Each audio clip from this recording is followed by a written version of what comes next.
포르투나의 수레바퀴. 포르투나의 수레바퀴는 고대 로마인들이 인식했던 삶의 변덕스러움과 불가항력적인 운명의 속성을 집약적으로 보여주는 상징입니다. 고대 그리스인들이 운명을 태어날 때부터 죽음까지 정해진 변경 불가능한 직선의 필연으로 보았던 것과 달리 로마인들은 삶을 끊임없이 회전하며 예기치 않은 우연이 불쑥 튀어나오는 역동적인 과정으로 이해했습니다. 포르투나 여신이 굴리는 수레바퀴는 인간 운명의 가장 적나라한 모형으로 고정되지 않고 끊임없이 회전한다는 특징을 가집니다. 바퀴의 꼭대기에 앉아 권력을 누리는 자도 바퀴가 회전하면 순식간에 바닥으로 추락하여 모든 것을 잃을 수 있으며, 반대로 바닥에서 고통받던 자도 다시 상승할 기회를 얻게 됩니다. 이 회전은 권력과 부가 영원하지 않으며 오늘 누리는 풍요가 내일이면 빈 껍데기가 될 수 있다는 덧없음을 경고합니다. 따라서 이 상징은 성공한 자에게는 오만을 경계하게 하고 실패한 자에게는 절망하지 말라는 메시지를 동시에 전달합니다. 가끔 그런 생각 안 드세요? 왜 내 인생은 내 노력하고는 전혀 상관없이 자꾸 꼬이는 것 같지? 근데 또 어떤 사람은 보면 하는 일마다 그냥 술술 풀리는 것 같단 말이에요. 이 불공평함, 대체 정체가 뭘까요? 오늘은요, 바로 이 운이라는 아주 변덕스러운 힘을 이해하려고 했던 고대 로마인들의 지혜를 한번 빌려볼까 합니다. 이걸 통해 예측이 전혀 안 되는 우리 삶에 대한 아주 놀라운 통찰을 얻게 되실 거예요. 네, 바로 이 질문이죠. 아니, 왜 착하게 산 사람은 힘들고 못된 사람들은 더 잘 사는 거야? 이거 사실 우리만 하는 고민이 아니에요. 수천 년 동안이나 인류를 괴롭혀온 정말 근본적인 질문이었고요. 옛날 사람들도 이 문제에 어떻게든 답을 찾으려고 정말 애썼습니다. 자, 그럼 이 불공평의 미스터리를 한번 풀어볼까요? 그러려면 먼저 고대인들의 생각 속으로 좀 들어가 봐야 합니다. 그 사람들은요, 우리가 그냥 운명이라고 뭉뚱그려서 말하는 걸 아주 날카롭게 두 가지로 나눴어요. 하나는 이미 정해진 길이고요. 다른 하나는 어디로 튈지 모르는 바퀴예요. 여기 보시면 그 차이가 확 느껴지실 겁니다.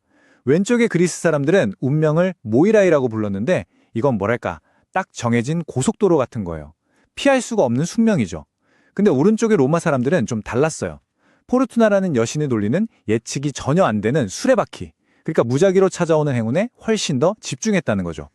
그리고 바로 이 수레바퀴가 오늘 우리가 할 이야기의 핵심입니다. 포르투나, 바로 이 여신이 행운과 불운, 이 모든 걸 주관하는 신입니다. 근데 이게 그냥 단순히 운이 좋다, 나쁘다 이런 차원이 아니에요. 우리 삶에 영향을 미치는데 우리가 도저히 컨트롤할 수 없는 모든 외부의 힘, 그걸 상징하는 거죠. 우리가 무심코 운 좋았다 이렇게 말하잖아요. 아마 고대 로마 사람들 귀에는 그게 포르투나 여신이 미소 지었구나 이렇게 들렸을지도 몰라요. 자, 그럼 포르투나를 상징하는 것들을 하나씩 뜯어보면서 이 여신이 대체 뭘 의미하는지 좀 더 깊이 파고들어보죠. 가장 먼저 눈에 띄는 거, 바로 눈가리개입니다. 우리 흔히 보는 정의의 여신도 눈가리개를 하고 있잖아요. 근데 의미는 완전히 180도 다릅니다. 정의의 여신은 공정하게 판단하려고 일부러 사람을 안 보는 거라면 포르투나는 그냥 랜덤으로 주기 위해서 아무도 안 보는 거예요. 그러니까 여러분이 얼마나 착한 사람인지, 얼마나 열심히 살았는지 그런 건 그녀한테는 하나도 중요하지 않다는 거죠.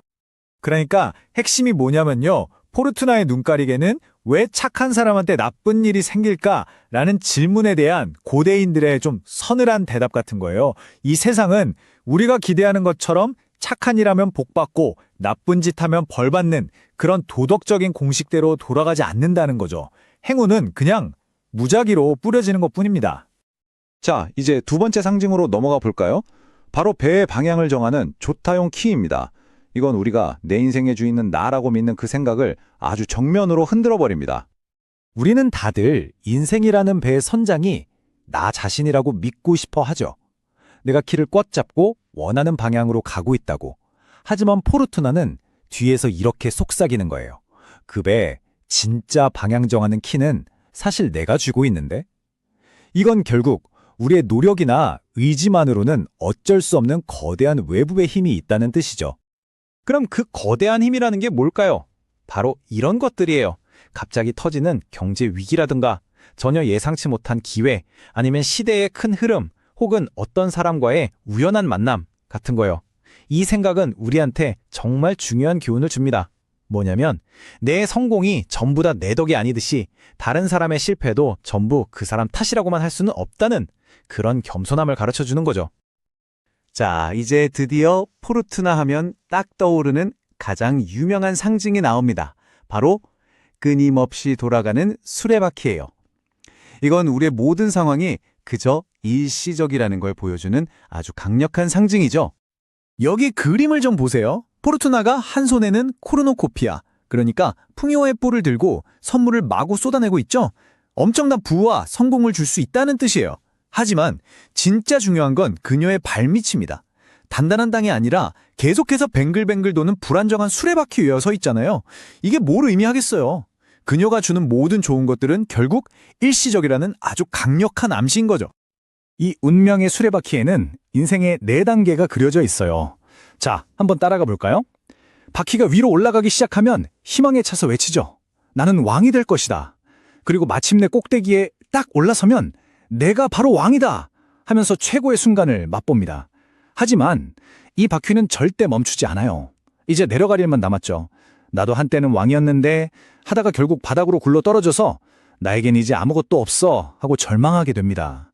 이 끝없이 반복되는 순환, 이게 바로 포르투나의 세상인 겁니다. 결국 이 수레바퀴가 우리한테 하고 싶은 말은 아주 명확해요. 잘 나갈 때 겸손하고 힘들 때 좌절하지 말라는 겁니다. 왜냐? 당신의 지금 그 자리는 어차피 일시적인 거니까요. 성공도 실패도 영원한 건 없다는 거죠. 그러니까 오만해질 필요도 절망할 필요도 없다는 아주 중요한 메시지입니다. 자, 지금까지 포르투나라는 정말 거대하고 변덕스러운 힘에 대해서 알아봤어요. 듣다 보면 좀 무력해지는 기분도 드시죠? 아니 그럼 이렇게 예측도 안 되는 운명 앞에서 우리는 그냥 당하고만 있어야 하나? 다행히도 고대인들은 아니라고 말합니다. 지금부터는 그들이 내놓은 해법, 이 변덕스러운 여신과 함께 춤추는 법을 한번 배워보죠. 좋아요. 우리가 이 미친 듯이 돌아가는 수레바퀴를 멈출 수는 없어요.